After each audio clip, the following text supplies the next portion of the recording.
사무엘하 7장 18절로 29절 말씀 한 절씩 교독하고 마지막 절은 함께 읽겠습니다. 다윗 왕이 여호와 앞에 들어가 앉아서 이르되 주 여호와여 나는 누구이오며 내 집은 무엇이기에 나를 여기까지 이르게 하셨나이까. 주 여호와여 주께서 이것을 오히려 적게 여기시고 또 종의 집에 있을 먼 장래의 일까지도 말씀하셨나이다.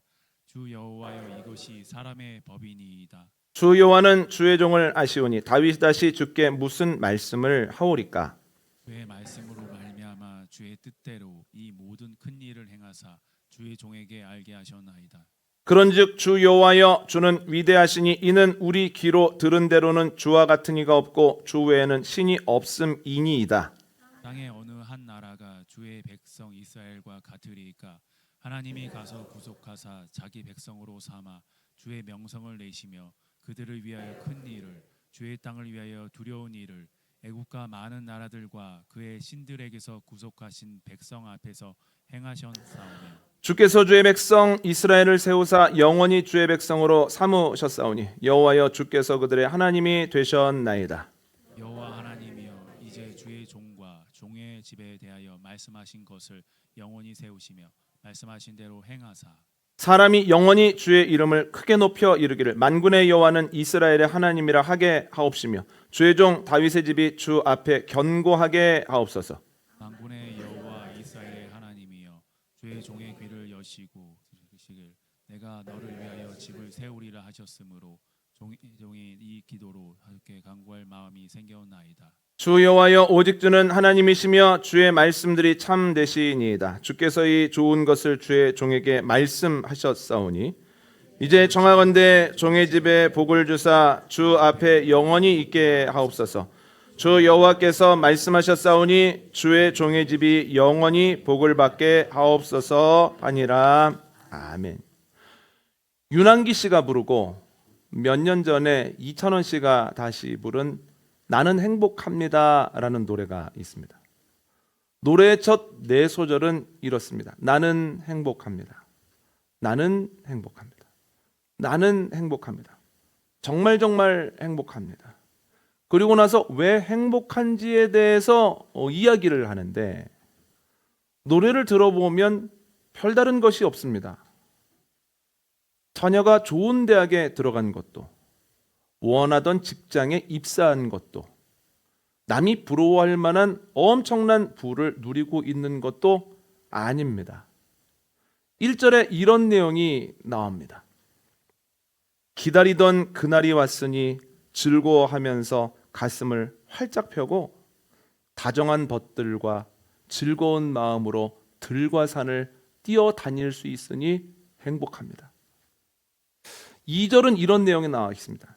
진달래가 피는 봄이 지나면 여름이 오고 여름이 오면 강과 넓은 바다로 갈 수 있으니 나는 행복하다. 그러니까 노래에 가락을 빼고 가사를 가만히 보다 보면 이런 마음이 들더라고요. 참 싱겁구만. 아니 특별한 일이 아무것도 없는데 당연히 봄이 오고 봄 지나면 여름 오는 거지. 여름 지나서 조금 더위가 있으면 강과 바다에 가서 또 사람들과 지낼 수 있는 거지. 뭐가 이렇게까지 행복하다고 노래까지 만들었어? 그런데 이런 생각을 했습니다. 아, 그렇구나. 이 노래는 언제 행복한가에 대한 얘기가 아니라 누가 행복한가, 누구에게 행복의 자격이 있는가에 대한 얘기구나. 이런 생각을 해봤습니다. 여러분, 저희가 나누고 있는 것처럼 다윗은 하나님을 참 사랑합니다.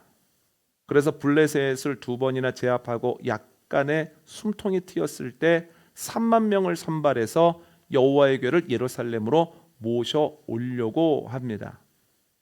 사방의 적을 다 제압하고 평안해졌을 뿐만 아니라 형편이 더 넉넉해지자 다윗은 나단에게 내가 여호와를 위한 성전을 꼭 지어드리고 싶다고 이야기를 합니다. 이에 하나님께서 나단 선지자를 통해서 다윗에게 이렇게 말씀하시죠. 다윗아, 내가 언제 너한테 성전 지어달라디? 온 땅이 다 내 건데 네가 성전 지어놓으면 내가 그 안에만 있겠느냐?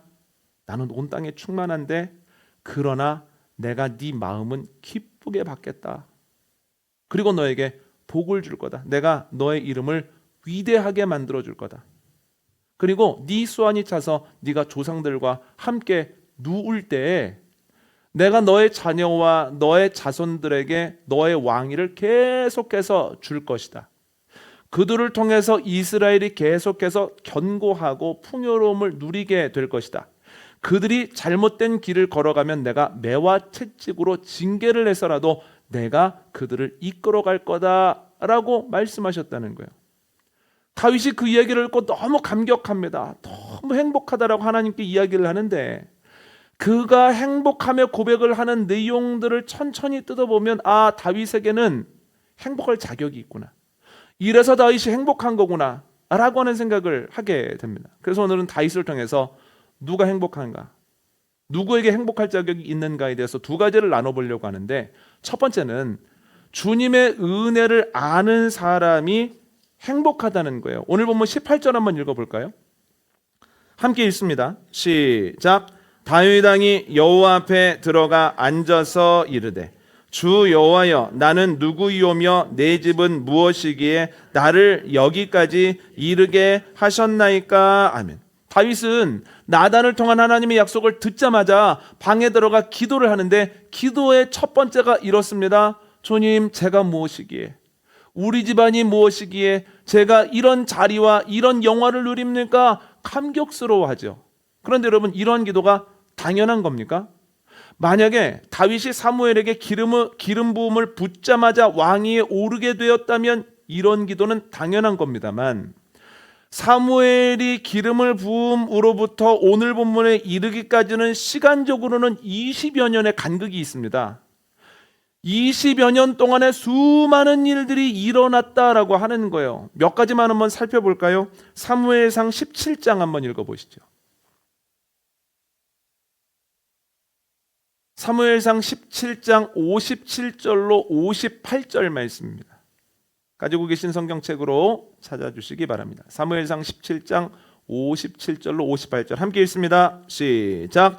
다윗이 그 블레셋 사람을 죽이고 돌아올 때 그 블레셋 사람의 머리가 그의 손에 있는 채 아브넬이 그를 사울 앞으로 인도하니 사울이 그에게 묻되 소년이여 누구의 아들이냐 하니 다윗이 대답하되 나는 주의 종 베들레헴 사람 이새의 아들이니이다 하니라. 아멘. 다윗은 무명의 목동이었습니다. 그러던 어느 날 형들에게 먹을 것을 가져다 주라는 아버지의 명령에 순종해서 전쟁터에 갔다가 골리앗과 싸워 이김으로 그가 이스라엘 역사에 화려하게 등장하게 되었다라고 하는 거예요. 그가 이스라엘 역사에 등장하는데 다윗의 공이 있습니까? 없습니까? 다윗의 공이 당연히 있다는 거예요. 아무나 나갈 수 있는 것 아니고 아무나 이길 수 있는 것 아닌데 누가 봐도 안 된다라고 하는 상황에서 다윗이 용기 있게 나가 주님 주신 능력으로 이겼다는 거예요. 분명히 은혜도 있지만 다윗의 공도 있다는 거예요. 또 하나 볼까요? 사무엘상 18장 5절입니다. 사무엘상 18장 5절 함께 읽습니다. 시작. 다윗은 사울이 보내는 곳마다 가서 지혜롭게 행하매 사울이 그를 군대의 장으로 삼았더니 온 백성이 합당히 여겼고 사울의 신하들도 합당히 여겼더라. 아멘. 다윗이 보통 사람이 아니라고 하는 것을 알아본 사울 왕이 다윗이 집 돌아가는 걸 허락하지 아니하고 그에게 여러 가지 일을 맡기는데 다윗이 지혜롭게 행하는 거예요. 야, 보통 인물이 아니구나 해서 그에게 군대 장관을 맡깁니다. 천부장 정도를 맡겼는데 천부장으로서 탁월한 능력을 보이는 거예요. 혁혁한 공을 세웁니다. 이에 사울왕도 그를 인정하고 신하들도 그를 신임하고 무엇보다 백성들이 다윗을 사랑하기 시작했다라고 하는 거예요. 다윗이 온 국민의 지지와 사랑을 받는 이유라는 거예요. 여러분, 창세기에 나오는 요셉이 꿈 한 번 잘 해석해서 총리의 자리에 오르고 총리로 일을 하고 존경받는 사람이 아닙니다. 꿈 해석도 잘했지만 그 이후에 끊임없이 하나님 주시는 지혜와 용기를 가지고 총리의 자리에서 해야 되는 일들을 탁월하게 행했을 때 오랫동안 총리의 직에서 사역을 할 수 있었고 존경받는 사람이 됐다는 거예요. 다윗도 마찬가지입니다. 골리앗 한번 쓰러뜨렸다라고 해서 그가 사람들에게 사랑을 받는 것이 아니라 그때로부터 계속해서 주어진 일들을 탁월하게 처리했을 때 모든 사람들에게 사랑을 받게 되었다는 거예요. 다윗이 모든 사람들에게 사랑을 받는 데에는 과정이 필요했다는 거예요. 그 과정 속에 하나님의 은혜도 있지만 다윗의 노력이 있습니까 없습니까? 다윗의 노력과 실력도 분명히 있다라고 하는 거예요. 여러분 그뿐입니까? 사람들이 얼마나 사랑했던지 이제는 노래를 부르기 시작하는데 이런 노래까지 합니다. 사울은 천천히요 다윗은 만만이다. 그래서 다윗이 그때로부터 도망자의 세월을 시작하게 되는데 그가 도망 다니고 있을 때 400여 명 정도가 다윗을 찾아서 아둘람 굴로 옵니다. 그런데 정규군이 온 것이 아닙니다. 말씀을 보면 그 표현이 이렇게 되어 있습니다. 빚진 자, 눌린 자, 원통한 자, 오합지졸이 왔다는 거예요. 그 사람들이 오죠. 함께 도망 다니는 가운데에서 숫자가 점점 늘어납니다. 그들이 여러 경험을 하는 가운데에서 오합지졸이었던 사람이 단단한 군사들이 되어간다라고 하는 거예요. 이것이 다윗의 세력이 점점 커진 이유라는 거예요. 여러분 하나님의 은혜도 있지만 다윗의 노력과 실력도 있다는 거. 얼마나 많은 일들을 경험했습니다. 사울이 죽은 지 얼마 안 돼서 다윗이 유다 지파의 왕이 됩니다. 그리고 그때로부터 7년 동안 나머지 지파들을 이끄는 이스보셋과 내전을 치르는데 결국 승리합니다. 그가 온 이스라엘의 왕이 되는 영광을 차지하게 된다라고 하는 거죠. 이렇게 많은 일들이 있었고 이 많은 일들 모든 것에는 다윗의 땀과 눈물이 있다는 거예요. 그러면 하나님의 약속의 말씀을 듣고 다윗이 이렇게 말할 수도 있습니다. 하나님의 은혜가 없었다고 이야기할 수는 없지만 그래도 내 노력과 실력도 한몫했다. 역시 나는 이런 부분은 탁월하다.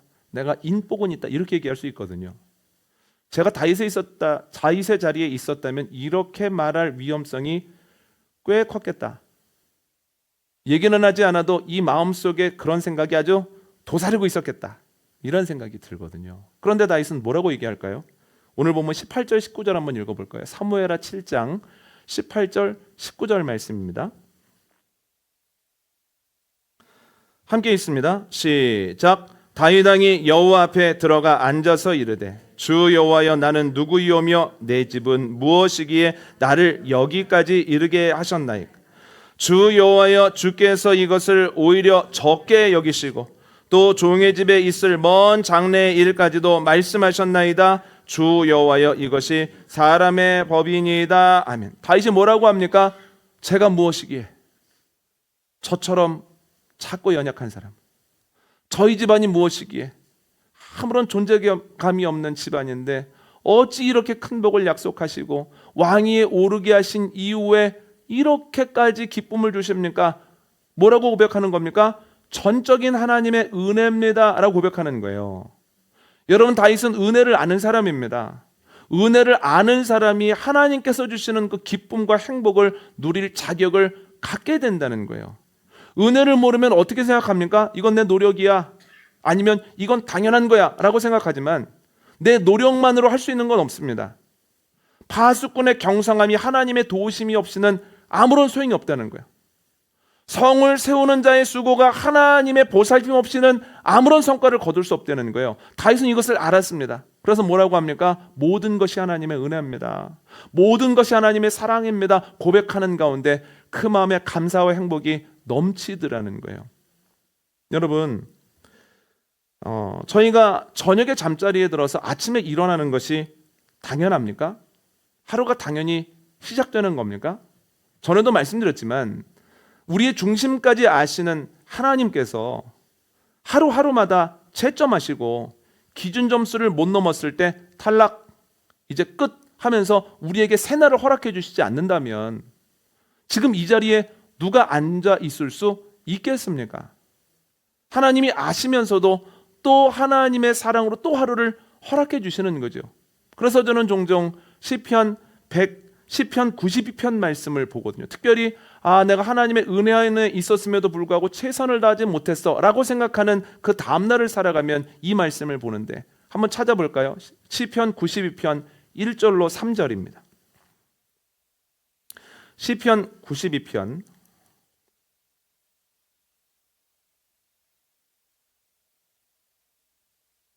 1절로 3절 함께 읽습니다. 시작. 지존자여 시편금과 비파와 수금으로 여호와께 감사하며 주의 이름을 찬양하고 아침마다 주의 인자하심을 알리며 밤마다 주의 성실하심을 베풀미 좋으니이다. 아멘. 시편 기자는 아침마다 주의 인자하심을 찬양합니다. 그 이유가 무엇입니까? 주의 인자하심으로 또 하루가 선물로 주어졌거든요.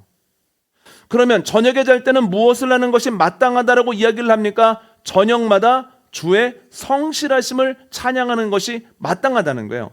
하루를 살아가는 동안 내가 주님께 성실하지 못한 때가 적지 않았으나 그럼에도 주님께서는 그 하루 동안 나에게 성실하셨다라고 하는 거예요. 하루가 시작되는 것, 내가 새로운 하루를 맞이하는 것 당연한 것 아니구나 라고 하는 것을 알게 되면 우리 안에 하루를 시작할 때 감사, 행복이 넘치게 된다는 거예요. 그뿐만이 아닙니다. 오늘 하루도 하나님께서 잘 마무리하게 하셨구나, 성실하게 나를 위해 일하셨구나 라고 하는 것을 깨닫게 되어주는 순간 또 하루를 마무리하면서 행복을 고백할 수 있다는 거예요. 여러분, 하나님의 은혜를 아는 하나님의 자녀들 되어지기를 원합니다. 여러분, 예배할 수 있는 게 당연한가? 그렇지 않습니다. 누차 말씀드리지만 하나님께서 우리에게 생명과 건강과 상황을 허락하셨기 때문에 우리가 이 자리에 앉아 있을 수 있다는 거예요. 그런데 예배를 일상으로 드릴 수 있는 것은 하나님께서 교회 안에 평안을 허락해 주셨기 때문이에요. 교회에 큰 문제가 있으면, 분란이 일어나면 교회에서 일상적인 예배를 드릴 수 있을까요? 없을까요? 주님만 바라볼 수 있을까요? 없을까요? 없다는 거예요. 사람도 있고 건물도 있고 예배 순서도 있지만 교회에서 분란이 일어나게 되어지면, 문제가 생기게 되어지면 주님만 바라보는 일상적 예배가 불가하다는 거예요. 그러므로 일상적인 예배를 위해서 하나님께서 우리에게 허락하신 것이 얼마나 많습니까? 이것을 알면 늘 같은 시간에 같은 장소로 예배하러 오는 가운데에서도 우리 마음속에 행복이 넘칠 수밖에는 없다라고 하는 거예요. 여러분, 이번 주 목요일이 수능입니다. 저는 수능날이 가까워져 오면 제가 학력고사 봤던 그날의 느낌이 쨍하고 들거든요. 그때 느꼈던 무거움이 싹 하고 기억이 나거든요. 그러니까 아이들을 생각하면 20살 어간의 아이들이 견디기에는 너무 좀 무거운 짐이다, 이런 생각도 들고, 또 하나는 사랑하는 이들도 아무것도 해줄 수 없는 상황에 참 어렵다라는 생각이 들면서 함께 기도회를 열게 되는데, 그런데 여러분, 아이들이 느끼는 무거움과 부모님이 느끼는 안타까움의 그 기본에는 뭐가 있냐면 하나님이 아이를 지금까지 이끌어 주셨다라고 하는 그 은혜가 있습니다. 여러분, 아이가 당연히 태어나고 아이가 당연히 자라고 아이가 그 나이가 돼서 다 시험을 보는 겁니까? 그 나이에 당연히 내가 대학 가고 싶다는 마음을 갖거나 부모님이 대학 가야 된다고 이야기할 때 당연히 그거를 받아들이게 되는 겁니까? 그렇지 않다는 거예요. 그렇지 않은 이들도 굉장히 많다는 거예요. 이건 당연한 것이 아니다라고 하는 거죠. 그러면 긴장하기 전에 하나님, 지금 여기까지 우리 아이 붙잡아 주셔서 감사합니다. 지금도 붙잡아 주심을 믿습니다. 앞으로도 잘 부탁합니다. 그리고 아이에게 대학을 가야 하는 마음을 주셨으니 하나님께서 끝까지 책임져 주셨으면 좋겠습니다. 감사함으로 기도하는 가운데 시험을 치를 수 있다는 것 자체가 너무 행복하죠. 월요일날 아침이 되면 일어나기가 힘들고 또는 일터에 가기가 싫다는 분들이 꽤 있으신데, 이걸 뭐라고 합니까? 월요병이라고 하죠. 여러분, 월요병이 당연한 건가요? 일터가 있기 때문에 월요병이 있는 겁니다. 일터가 없으면 월요병이 아니라 매일매일 우울함과 낙심과 어두움에 거하게 된다라고 하는. 그래서 월요병이 있다는 건 뭡니까? 내가 갈 일터가 있고 내가 해야 되는 일이 분명하다라고 하는 증거 아니겠습니까? 물론 회사 들어가기 위해서 그 일을 하기 위해서 또한 지금의 사명들을 감당하기 위해서 노력하지 않는 것은 아니지만 하나님께서 그 일을 할 수 있게 하심으로 지금의 일을 할 수 있다는 거죠. 그러면 하나님께서 허락하셨구나 라고 하는 것을 생각하는 순간 내 마음에 감사와 행복이 자리하게 된다는 거예요. 여러분, 감사와 행복의 가장 큰 적은 당연입니다. 당연하지. 자고 일어나면 당연히 하루가 시작되는 거지. 시간이 가면 당연히 아이가 태어나고 아이가 자라나면 고3이 되고 고3 되면 대학 가고 가면 군대 가고 가정 이루고 그냥 당연히 일어나는 일이야. 그러니까 좀 나에게는 특별한 일이 일어났으면 좋겠어. 그게 아니라는 거예요. 여러분 교회에서 중보기도를 받아보면 자녀를 오랫동안 기다리는 이들도 적지 않습니다. 그들에게는 당연한 게 아닙니다. 그래서 그것이 당연한 것이 아님을 꽤 경험하고 난 다음에 하나님께서 자녀를 주시면 하나님께서 주신 자녀에 대한 감사가 넘치게 된다는 거예요. 여러분 저희가 10달이면 아이가 태어난다라고 생각을 했죠. 예정일이 언제야 하면서 간단히 얘기를 했죠. 그런데 이번에 우리 이강원 집사님네 조이가 조금 늦게 나오지 않았습니까? 어떤 생각을 하게 됩니까? 아이고 예정일에 나오는 게 당연한 게 아니구나. 그리고 나서 13일 있다 나오니까 어떻게 됩니까? 당연한 게 아니다라고 하는 것을 2주 가까이 경험하고 아이가 태어나니까 이게 너무너무 감사하고 행복한 겁니다. 우리의 감사와 행복을 막는 가장 큰 적은 당연함입니다. 당연하지. 당연하게 된 거지. 그러니까 특별한 일이 있어야 행복한 거야. 근데 그렇지 않다는 거예요. 우리에게 당연한 건 없습니다. 모든 것은 하나님의 선물입니다. 여러분 말씀을 전하는 저와 여러분에게 마음속에 큰 변화들이 있기를 원합니다. 당연하지에서 은혜로다로 바뀌기를 원합니다. 어떻게 바뀐다고요? 당연하지에서 은혜로다. 은혜로다. 하루를 시작하는 것도 은혜로다. 일터에 가는 것도 은혜로다. 아이들이 학교에 가는 것도 은혜로다. 수능을 치르고 수험생으로 불리는 것도 은혜로다. 건강히 자라 군대에 갈 수 있는 것도 은혜로다. 은혜를 고백할 때 하나님께서 주셨던, 하나님께서 다윗에게 주셨던 행복이 우리에게도 넘치게 되어지기를 원합니다. 두 번째로 행복할 자격이 있는 사람은 주님의 능력을 아는 사람이라는 거예요. 저희 부모님이 예전에 이런 말씀하신 적이 있습니다. 속담 중에 가장 미련한 속담은 이거다. 사촌이 땅을 사면 배가 아프다. 미련한 속담이야. 사촌이 잘 살면 밥이라도 와서 한 끼 사줘. 사촌이 어려움을 겪으면 내가 어떻게 도와줘야 되나? 내가 돕지 못하면 내가 마음이 너무 힘들다 하면서 그만큼 어려운 게 없어. 그러므로 사촌이 땅을 사면 너무 행복해야 돼. 맞는 말씀이죠. 지혜로운 말씀이죠. 그런데 저의 본성이 죄인이라 그런지 때때로 이 속담에서 자유롭지 못할 때가 있습니다. 가까운 이가 잘하면 너무 좋은데 그런데 어느 정도만 잘했으면 좋겠다 이런 마음이 막 도사리고 있다가 나보다 잘 되는 것 같으면 아우 배야 이런 느낌이 있거든요. 그런데 나보다 잘 돼도 전혀 배 아프지 않은, 오히려 나보다 더 잘 됐으면 하는 대상이 있는데 누굴까요? 자녀입니다. 자녀는 나보다 잘 됐으면 좋겠습니다. 자녀는 나를 좀 뛰어넘어줬으면 좋겠습니다. 내가 만난 하나님을 자녀도 만났을 뿐만 아니라 자녀가 하나님과 더 깊은 교제를 했으면 좋겠고, 내가 어떤 일을 했던 것보다 자녀들이 어떤 일을 할 때 훨씬 더 탁월해서 사람들에게 좋은 영향력을 줬으면 좋겠다 하는 생각이 있거든요. 그런 면에서 오늘 본문의 다윗이 얼마나 행복하겠습니까?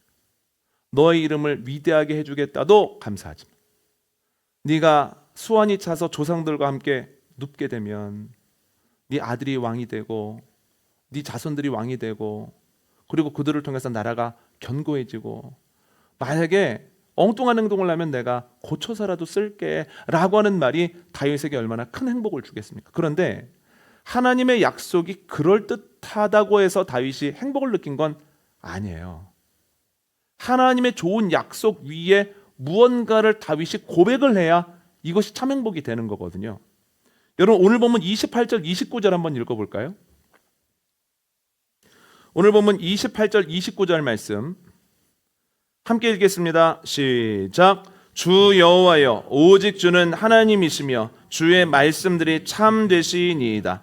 주께서 이 좋은 것을 주의 종에게 말씀하셨사오니 이제 청하건대 종의 집에 복을 주사 주 앞에 영원히 있게 하옵소서. 주 여호와께서 말씀하셨사오니 주의 종의 집이 영원히 복을 받게 하옵소서 하니라. 아멘. 다윗이 기도 말미에 이렇게 고백을 합니다. 여호와께서 말씀하셨사오니 종의 집에 복을 주옵소서. 말씀하셨사오니 종의 집이 영원히 복받게 하옵소서. 이게 어떤 고백입니까? 어떤 내용입니까? 주님께서 말씀하신 대로 이루어질 것을 저는 확실히 믿습니다 라는 고백입니다. 주님의 약속에 대한 믿음이 있을 때 하나님의 복된 약속에 대해서 행복감을 느끼더라는 거예요.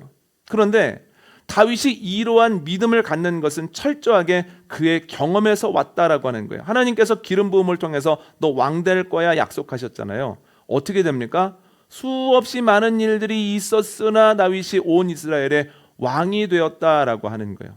오늘 본문에서 하셨던 약속도 하나님께서 온전히 이루셨을 뿐만 아니라 이 모든 과정에서도 함께 하시는데, 사무엘상 30장을 보면 다윗이 크게 다급하였을 때 하나님께서 뭐라고 말씀하십니까? 포기하지 말아라. 네가 반드시 따라잡으리라 말씀하시더니 하나님의 약속대로 다윗이 아말렉을 따라잡고 그들과 싸워 이기고 그들에게 모든 것을 되찾았을 뿐만 아니라 전리품까지 취하게 되었다라고 하는 거죠. 여러분, 블레셋과의 싸움을 앞두고 하나님 뭐라고 말씀하셨습니까? 올라가라, 내가 반드시 블레셋을 내 손에 붙이리라 하시더니 블레셋을 이기게 하시고 이것을 통하여 이스라엘 사람들이 오래된 상처를 극복하게 하시죠.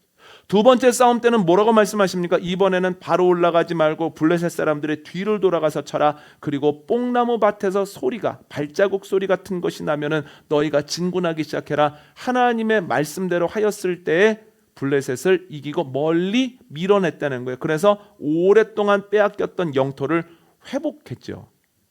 하나님 말씀하신 그대로 계속된 것을 다윗이 경험하고 있죠. 하나님의 말씀하신 것이 이루어진다라고 하는 것, 하나님은 능력이 있으셔서 어떤 것도 하나님의 뜻을 막을 수 없다고 하는 것을 반복적으로 경험했기 때문에 다윗은 이번 약속 앞에서도 확신합니다. 주님이 복을 약속하셨으니 반드시 이루시겠지. 주님의 능력에 대한 믿음이 있을 때에 다윗에게 행복이 있더라는 거예요. 여러분, 성경에는 수많은 하나님의 약속이 나옵니다. 그런데 다 지켜집니다. 모세를 통해서 출애굽하게 될 거야. 애굽에서 이스라엘 사람들 나오죠. 또한 오늘 본문에 나오는 다윗에 대한 약속을 보면 그대로 지켜지죠. 그가 죽었을 때 솔로몬이 왕위에 오르고 남유다 20명 왕이 모두 다윗의 자손이 됩니다. 북이스라엘과는 전혀 다른 양상으로 펼쳐지죠. 또한 에레미야에게 말씀하시죠. 70년 뒤에 포로기 마치고 돌아올 거다. 약속대로 되죠. 요즘 새벽에 나누는 것처럼 에스라 말씀을 보면 하나님의 약속대로 돌아온 사람들을 통해서 새로운 이스라엘이 세워지죠. 그러니까 성경의 약속은 다 이루어집니다. 그러면 하나님께서 우리에게 주신 약속이 왜 지켜지지 아니하겠습니까?